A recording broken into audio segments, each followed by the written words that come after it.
Sure hope my cameras are clean. All right.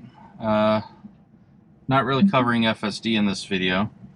I've noticed that my subscribers have gone up a good amount with, give a little gas here, pedestrian was making the car wait. I've noticed I've gotten quite a few subscribers, and I don't really have any content right now because I'm waiting for the next update, so I figured I would record this video real quick, demonstrate self-driving again as it takes me home, and talk about some of the like the new Model Y design that's come out, and also Cybertruck and what that's been doing to help the California wildfires. So start with the Cybertruck first. If you didn't know, look, I don't think the Cybertruck's the prettiest vehicle, but man is it functional. So Elon Musk has deployed a fleet of about 20 or so, I think, Cybertrucks to help with the California wildfires. And what they're doing is they're going out, to LA. And if you don't know, a Cybertruck's the only Tesla right now that has both a 120 and a 240 volt outlet that it can run many different things. I don't know what the amperage is, but none of the other Tesla fleet that I'm aware of have a 120 volt connection even. So that's just something like you would normally find in your house to plug up various small things.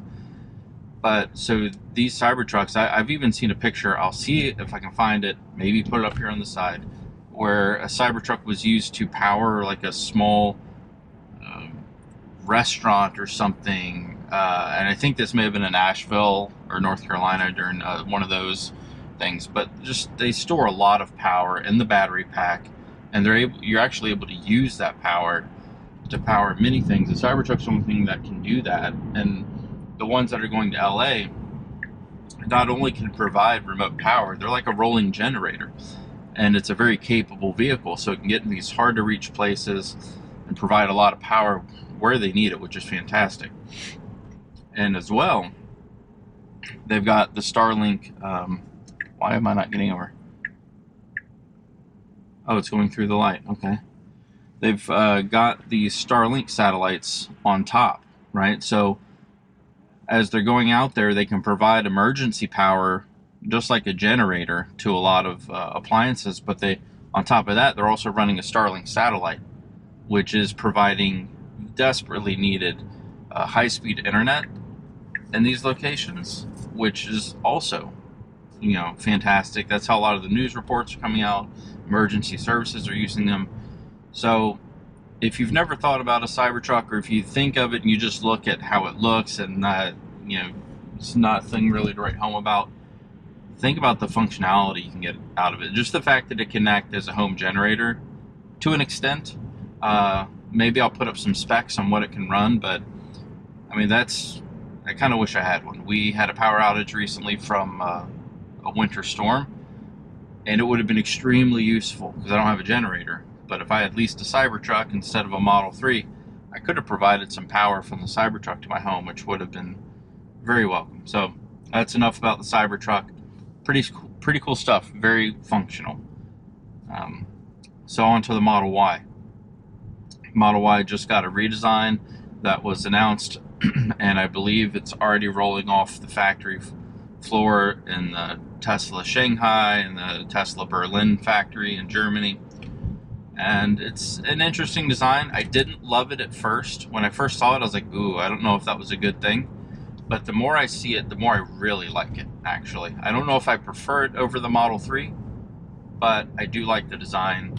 It has hints of Cybercab in it with how they did the light bar versus borrowing the light bar just from the Cybertruck. So it looks great. The colors are great.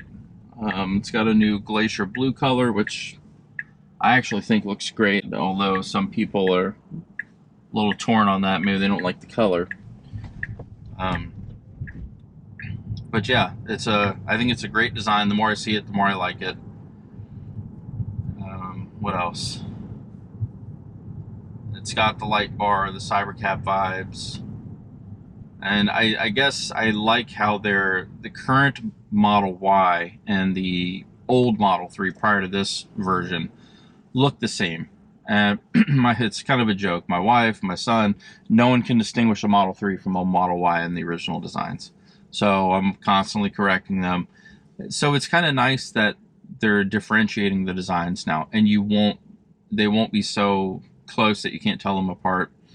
I believe the reason the existing Model 3 and Y, or the original, were so similar was so they could reuse a lot of the parts in manufacturing, just as they were ramping up production and getting a foothold in the marketplace. But Model Y is the best-selling car, like a few years running now.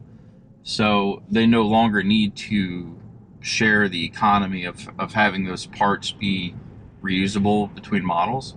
If anything, the Model Y and the Cybercab might share a lot of manufacturing components. So maybe they're just shifting it. But the Model Y, the new Model Y, definitely has Cybercab vibes all the way. I think they're expecting Cybercab to be the #1 manufactured car eventually. I don't know about that. I mean, it would really have to be a change, and just a cultural change, which maybe we'll see it in, maybe European countries or urban areas. I'm sure in cities it makes a lot of sense. Definitely not in the suburbs. So I don't know how much we'll see in America. I don't know if we'll see it outselling, Model 3s, Model Ys, but certainly cool as well.